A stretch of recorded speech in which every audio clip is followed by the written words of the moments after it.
Hello there, Because I'm Carlos podcast number 27, and I thought I would go back to the podcast format since it's been about a month since the last episode, and I try to make sure I don't fall too far behind. I try to do about one a month, so we did one in October here, and we're doing one in November, and I'm going to try to figure out ahead of time, get a little bit out ahead of it, and try to figure out what we're going to put onto the podcast, this format here for December. Now, I want to talk a little bit about the YouTube channel itself. Even though this is an audio version, it's going to be available in that format. And I actually have a topic that I want to talk about towards the tail end of it. And I will play a little audio for you, so you will get the benefit of that as well. As usual, whenever I reference anything on the YouTube channel or this podcast format, in either whatever you get it, if you get it through a regular podcast app, or anywhere else, I will include some links to in the description of either the YouTube channel itself or in the podcast episode if you want to check it out from that way. So that way you can go and check it out on your own. Like I said, I will play a clip for you a little bit later on when I get into the main topic. But before I do, I'm going to talk about a couple of things related, kind of to the YouTube channel as well specifically, and some content that I'm going to be doing for the rest of the year. And then also some other items that are kind of on my mind that we're going to talk about. So let me start off here with a couple of items just to get them out of the way. First of all, I'm kind of planning out already as we speak, coming in here in late November that I'm recording this. I'm starting to plan out the end of the year because we're sitting in the time we're in here. We're approaching December. I also want to add in here, since I'm recording on the Friday, this is the day after American Thanksgiving. So those folks stateside, happy Turkey Day. Hopefully you enjoyed yourself. And if you still got the Friday off and you got a long weekend, enjoy that as well. I know a number of the folks that watch the channel are based out of the States, so I just wanted to give you a happy belated Thanksgiving for you. Now, as far as the YouTube channel itself is concerned, or my content in general, I've still got a lot of plans as far as the end of the year is with different videos. Some of the stuff's kind of obvious because what I usually do towards the end of the year is I've got a trio of videos that I do as kind of an end of year best of, different variety of things that I want to do. I'm going to stick to the same format that I used the last couple of years. One thing that I want to mention, though, is that I've noticed, kind of as I've been keeping track of it, last year, I ended up making 185 videos on the YouTube channel, which is my record output of all time, and I was very proud of that. Basically, one video every other day on average, a little bit better than that, obviously. But this year, actually, we're on track to surpass that, which is kind of funny because basically when I worked out the math is where I was sitting at, not even counting what I'm doing right now. If I sat there and count it, I'm still doing all the Friday live streams. But going forward in terms of that, that means I got about 6 left on the calendar. I'm going to be doing one on the Friday that I'm recording today. But then also in addition to that, there's going to be one every Friday all the way through the rest of the year. Because the way the schedule falls is I did the Christmas Eve and the New Year's Eve last year. But in this case, it's going to be New Year and Christmas Eve. So as far as that's concerned, that shouldn't be any scheduling issue there. We're going to do live streams all the way through into the new year. But aside from that, if I do any other videos of any kind, really, I will surpass that number. So it's one of those things I kind of was keeping track of that in the back of my mind. And I figured I would be getting dangerously close to it. And it looks like I'm going to surpass it. We'll see where I end up as far as that's concerned. But like I can already book 9 videos, if nothing else, including the one that I'm recording right now. So that's 10, adding to what I've already got. And I'm basically right up there against the number with nothing else on the docket. There will be a couple more pickup videos before the year end. However, that is going to slow down because as we reach the end of the year here, I'm pretty tapped out after the expo. I did the expo videos and everything on the channel, which was fun and a good time from my perspective. But it's one of those things, it's the time of year to kind of consolidate, sit back and plan out. I'll still probably pick up a couple of things here and there. And I do still have at least one more major mail day left as far as that year is concerned. And then maybe something that'll kick in the new year. I do have a ComC order, but that'll probably be in the new year when that kicks in. Outside of that, the only other thing that I've got upcoming, for sure, that is coming up on the channel personally, is going to be a video on the 2022 AEW Upper Deck series. So I'm going to bring back Billy Cilio from Upper Deck, who develops a lot of these products, to talk about that a little bit because that's going to be coming up next week, and I want to talk about that. And the wrestling theme, by the way, is going to play into my main topic, but I wanted to make sure I mentioned that coming up here on the channel. Now, since I'm on the topic, so that covers kind of my housekeeping section of it. I wanted to get through a couple of those items here that I put on my little list here of bullet points. Now, speaking of the wrestling card topic, since I've talked about it on the channel a number of times, it's one of those things that I've kind of enjoyed. It's been kind of a fun thing for me to do in terms of building and collecting various wrestling cards, with a focus on the AEW side of things because that's my preferred company and the shows that I enjoy watching, and I still continue to enjoy watching to this day. But it's one of those things where that market has always been kind of niche, and it remains very niche. And I find it very amusing when folks try to incorporate and try to use certain types of logic in order to try to justify the possibility of an expansion in that marketplace. Now, stop me if that sounds familiar. And that's the reason why I wanted to talk about this, because I'm going to fixate on a very specific line of conversation that I heard on a YouTube channel. The actual live stream that it was on was a couple of weeks ago. And like I said, I'll include a link to it in the description so you can check it out for yourself. And I'll give you a bit of a timestamp to kind of go forward with if you want to check it out. But there was a logic included in this that actually applies to a multitude of other categories as well. And what I want to do for you is I want to play you the clip. I'm going to let it run a little bit, but then when I come back, I'm going to talk a little bit about how I think the logic is faulty, but also how a similar type of logic has been used in a couple of different areas. And the way I'm going to phrase this and the way I'm going to position it to you is that really when I hear this, what I'm actually hearing for me is this is like the untapped market theory. This is the way I would classify it. It's the untapped market theory, meaning you come up with any justification, you bend over backwards to justify that whatever category you think you want to start pumping up, and really that's what it comes down to, you want to pump up this category. Your justification is, oh, but there's this whole untapped market that hasn't been tapped into or touched on. And it's not exclusive to this category. It's not exclusive to wrestling, and it's not exclusive to any one specific sport, because I've heard it a number of times since the hobby boom started kicking in 2020. Almost everything had this untapped market. And on my YouTube channel, I did a review of the Behind the Card documentary. And in the justification towards the end that I kind of poked fun at, one of the hobby influencers, Brad, the comeback card investor, talked about the idea of the international market kicking in, which would in turn, expand everything. And then, the party just got started. Well, that didn't age well, obviously.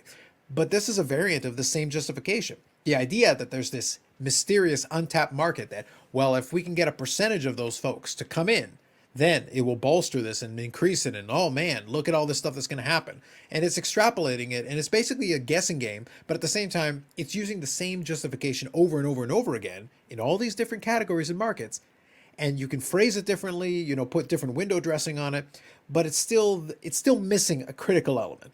But I'm going to play this clip first. I wanted you to hear the argument, the case being made, listen to it, and then we're going to talk through it here at the end of it. So I'm going to play this for you, and then we'll go from there. You know what I'm excited about? What we just kind of floated the idea with at Dallas is you and me doing WrestleCon and bringing wrestling cards to WrestleMania in LA next year. I know I had so many people at my table this past week coming up to me who were like total wrestling fanatics, like huge fanatics. Like these guys spent like $8,000 for their tickets at last WrestleMania in Dallas, and they were telling me all about WrestleCon and told me that for you and I to check into it since WrestleMania 2023 will be at SoFi in Los Angeles this year. And then I heard rumor is that the WrestleCon will be nearby in Gardena, California. I'm doing it. Got to check it out. If we can get a table, we're doing it. Yes, and I would love to.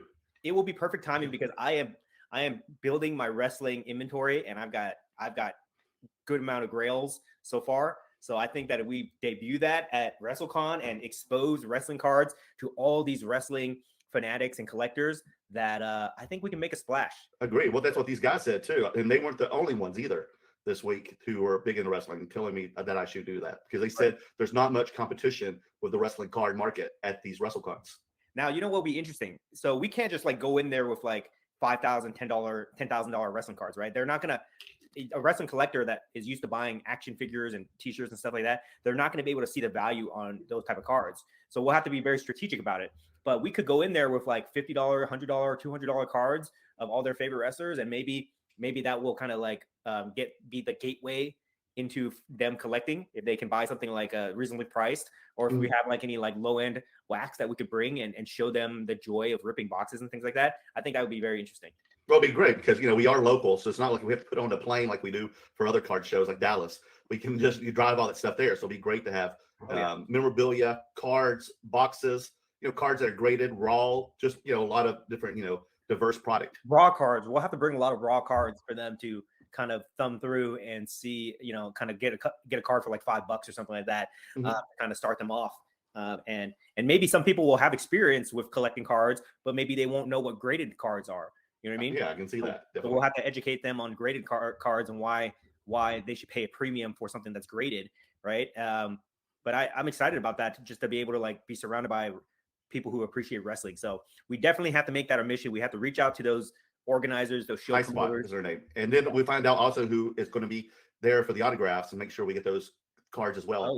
Oh yeah, for sure. So excited about that. If anybody's a wrestling fan and they plan to go to WrestleCon or WrestleMania or anything like that, let's plan something big where we can get a big support group out there and show up strong. Okay, now I know I had to let that run for a little while, so hopefully you got the gist of it. It was basically a whole conversation. This was on a live stream, and like I said, I'll leave a link to it for you in the description. This was a whole live stream putting together a whole elaborate plan to quote unquote expose, wrestling fans at WrestleCon to these mysterious wrestling cards. It's like, guys, wrestling cards have been around a long time. Now, again, this goes back to the idea, because if you listen to it, a lot of the idea here and justification is, okay, so this is obviously a market, in terms of a WrestleCon, this is already a group of people that are predisposed to wrestling. So it's not like you have to teach them what professional wrestling is. It's not a hard sell from that perspective. But if you notice, interspersed in that conversation was the whole justification of, oh, these guys spend all this money on these WrestleMania tickets, and they spend all these money on, and there's a continuation of it. I didn't want to play too much of it for you, but the gist of it was that because they'll spend so much money on wrestling tickets to a big event, because they'll spend so much money on things like wrestling belts, other types of wrestling memorabilia.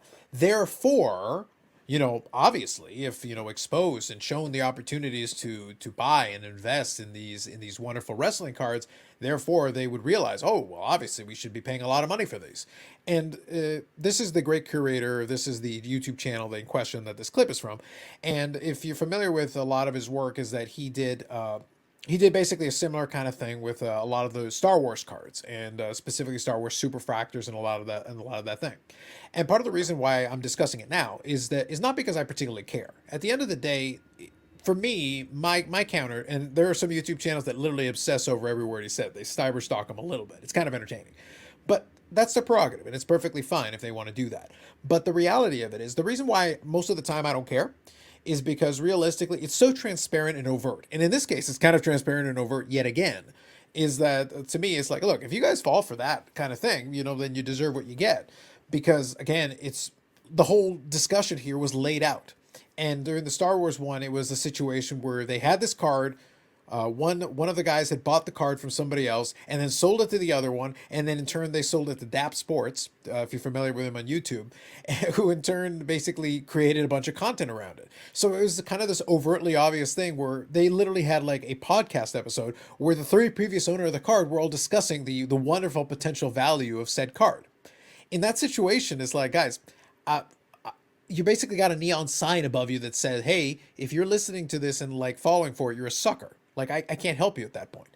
But in this case, the logic here is not new. Like I mentioned, similar justifications are used for other categories.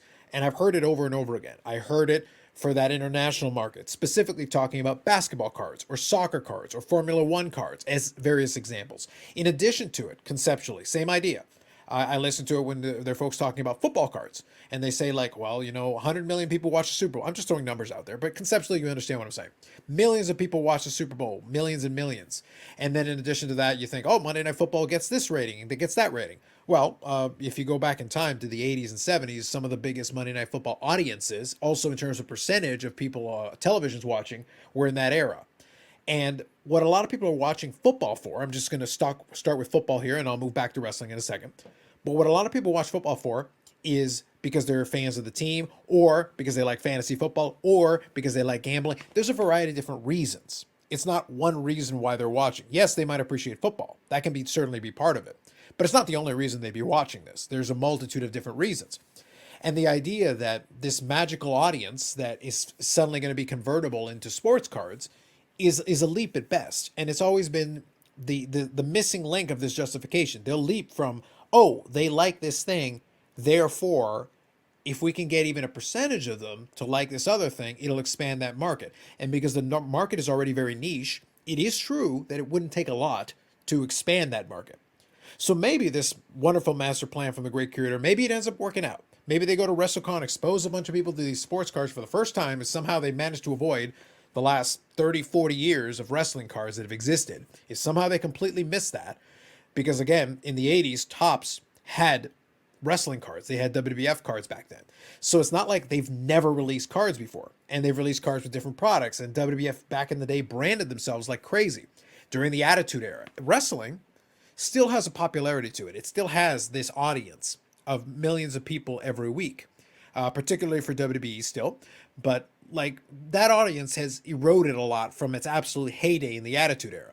And I remember the cards back then. I think it was Comic Images was one of the brands that did cards. And you can actually get a card of The Rock. And I believe there's an autographed version of that card. Now, The Rock, Dwayne Johnson, super popular. That card certainly has value and the potential to still have some value.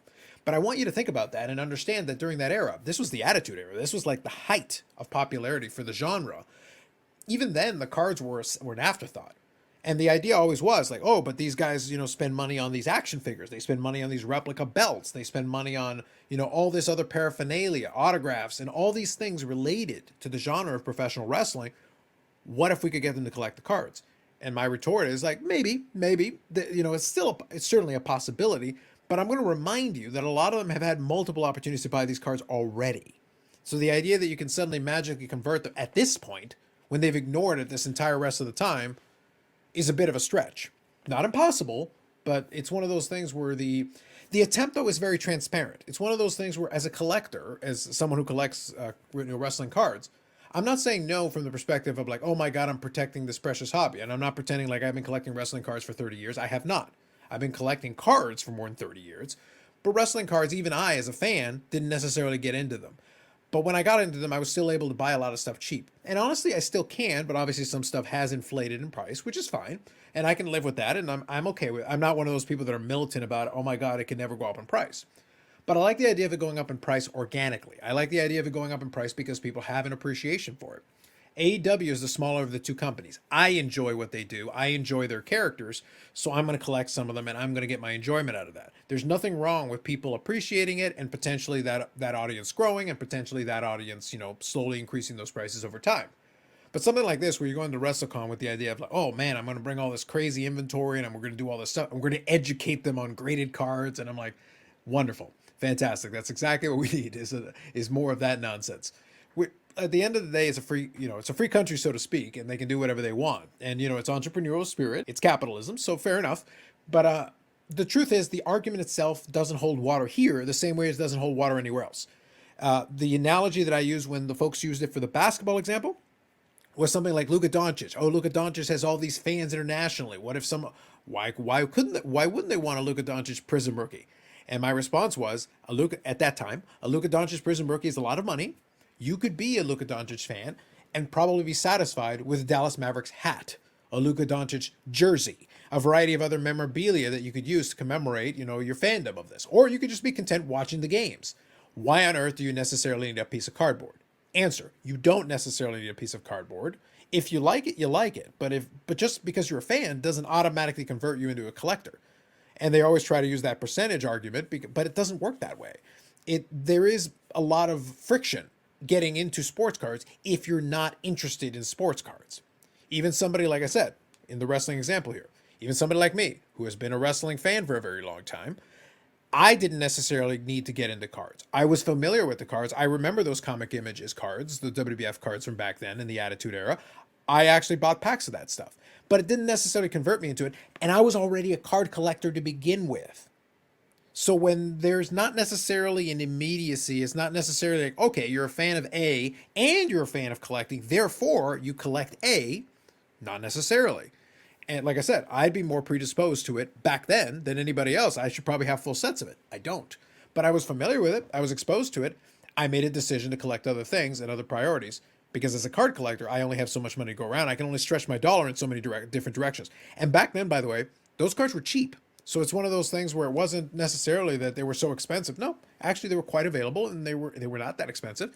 And it wouldn't have been that crazy to do and build a set out and do a couple of those things. It just wasn't something that was a priority for me, even as a fan of the genre and even as a card collector.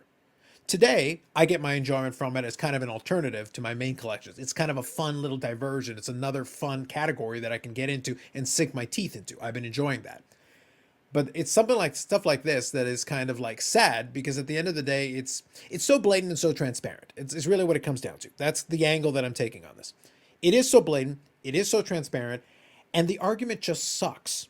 It is a terrible argument because like I said, it really comes down to the untapped market theory. That's all we're talking about here. Every single one of these things that I've outlined, these different examples I've given, and I know I haven't elaborated on all of them as much as I could have. I could make this video much longer and expand upon it even more. But the short version here, is that whenever we're using the untapped market theory, every single time we're using this untapped market theory, we're going back to the same argument over and over and over again. We're going back to the argument that somehow, some way, this time, different than any other time, this is the time that we're actually going to get this audience that for whatever reason has not already been interested in this topic. This is the time they're going to buy in. This is the time we're going to be able to convince them. This is the time we're going to get them to throw money at this, and we're all going to get rich. And like I said, you can put different window dressing on it, but that's all this is. It's a very naked and blatant attempt at trying to pump up a market. And unlike a lot of other content creators, I really don't care if someone tries to pump up a market in the sense of they try to promote a piece of it, because I use this example here, but there are other YouTube channels and things that like to talk up the wrestling card hobby because they would like to see it, get more appreciation. They would like to see it get a little bit more understanding. They would love to see more people enter into it to make it kind of legitimize what they're doing. And that's kind of the angle they take on it, which is perfectly fine. I think that's reasonable. But at the same time, they ask the same question over and over again. And I've talked about it before. They ask the question, well, if they spend money on this and they're into this and they're fans of this, why don't they buy into it? Well, the answer is maybe they don't want to. And I think it's funny because it's like, that's the simplest answer. The simplest answer isn't that, oh, well, they just don't know about it. It's like, maybe they do. And maybe they've made an active decision not to participate because that's not what they're into. Maybe they're content watching their wrestling show on TV. Maybe they're content watching their sport on TV, buying a jersey, maybe go into a game or two. Not everybody has to enter into every single element of it just because it's there. As a wrestling fan, I have gotten the chance to attend shows. I got a chance to attend a couple of shows this year, which was really fun. I do collect the cards, but not all the cards. I collect the ones that interest me, and I do it. And like I mentioned a little earlier, on my YouTube channel, I'm going to have one of the product managers from Upper Deck who's been on my channel a number of times, a good buddy who I've had a chance to chat with on a number of occasions on a lot of this stuff, who also enjoys and appreciates it. But we're going to have fun with it. We're going to kind of talk about it from the fact of stuff that we like about it. I'm not concerned about the long-term value of these items. To me, it's kind of like, no, I just think it's really cool. And we're going to get a chance to talk about a couple of elements of it, where I'm looking at it from the perspective of, I looked at some of the pictures of some of the ones that are used on there. I actually know what match that picture came from. Stuff like that is interesting to me. I enjoy it. I pre-ordered a couple of boxes because I'm going to open them on the channel. I'm going to have fun with it. But if that stuff never goes up in price, I really don't care. It doesn't make any difference to me. At the end of the day, I'm going to move some cards here and there because it allows me to kind of recycle, and then I'm going to keep the ones that I like, collect the sections of it that I enjoy, and then let the other parts of it go somewhere else. And that's kind of the approach that I've taken to a lot of it, because again, this is kind of a side PC for me, as opposed to a lot of the main stuff that I'll do that I talk about on the channel the rest of the time. But regardless, kind of in contrast to what I talked about on this particular episode, I'm not off running to WrestleCon with some expensive cards trying to pitch people on the idea that they should pay big money for this. Because a lot of these things are based on air. And I've talked about on my YouTube channel a number of times. I did it when WWE Prism came out originally, and I was pointing out, look at the price on this, high. Now compare it to the price of an equivalent Topps Chrome, which is very similar. And you could argue whether you like one more than the other, and that's completely up to you. That's a subjective judgment. But I pointed out that, like, oh, look at this out of 10, and look at this out of 10, and look at the discrepancy in price. Does that make sense? My answer was no, but I leave it to the audience to figure out, the people listening. I leave it to you to figure out whether it makes sense or not. And again, you may not care about this stuff at all in terms of the genre that I'm talking about. That's why I gave those other examples, though. The international basketball collectors that were going to come in and throw even more money at that and jack up that basketball market that was already super pumped up anyway, apparently never materialized. That does not mean there are not great international collectors. There definitely are. That does not mean there are super fans out there who will buy some of these cards. There are. They exist. But at the same time, the idea was, oh, there's going to be this huge untapped market that was going to make it even crazier. Hasn't materialized. The football guys, have football cards appreciated during that run-up? Absolutely they did. Some of the cards have gone up substantially from where they were previous. But has it been this gigantic influx of, because in their minds, of a lot of these folks that make this pitch, oh my God, it could go up like another 2, 5, 10 times. Oh my goodness. Like these gigantic numbers on the basis of, well, look at how many millions of people are watching these games on TV every week. That is true. But again, most of those folks are in fantasy. They're gambling, or they just enjoy watching their team on Sunday. It doesn't have to be this complicated, elaborate thing. It can actually be a very simple answer to this question. Why? Well, they know about it and they're not interested. Sometimes that's the answer. I know it's not the answer that these guys want, but sometimes that is the answer. Like I said, it's just kind of my opinion, my take on it.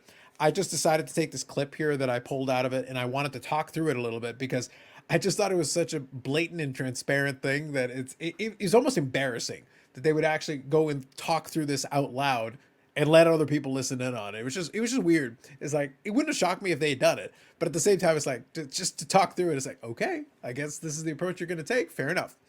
I leave it to you. I disagree with a lot of their premise. Does that mean it's not going to work? No. It could very well. There could be some people that fall for that, and my condolences to them because just increasing that market. Because if you aren't aware, when that WWE Prism product came out, it was driven up a lot by speculation.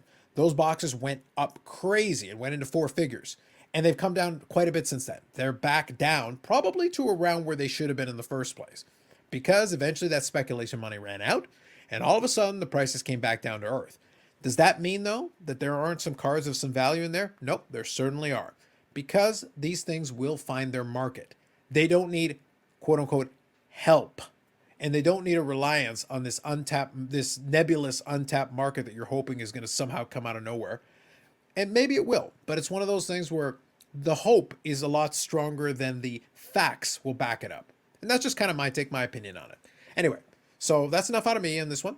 I just wanted to kind of put that out there and thought I'd get your take on it. I'm curious, have you heard a similar kind of argument from folks about untapped markets and that kind of thing? Just something that, like I said, that's how I'm going to categorize it, and that's the way that I would put it out there. Otherwise, I'd be curious to get your thoughts. If you're listening to the audio version, hopefully you enjoyed. Leave a 5-star review wherever you are, whatever podcast platform you use. If you're checking out on the YouTube channel, though, I'd be curious about your comments. If you want to put something in the comments section, I'd love for you to check it out. Otherwise, like if you like. More videos are going to come up on the channel, and I usually do my live streams on Fridays at 8 p.m. Eastern time where I talk about various things, and that's on the YouTube channel. Links to that is in the description as always if you check out the audio version. Otherwise, if you're on YouTube already, well, then you're on the channel, so you're good to go. Like if you like, subscribe. Thanks very much. I'll catch you in the next one.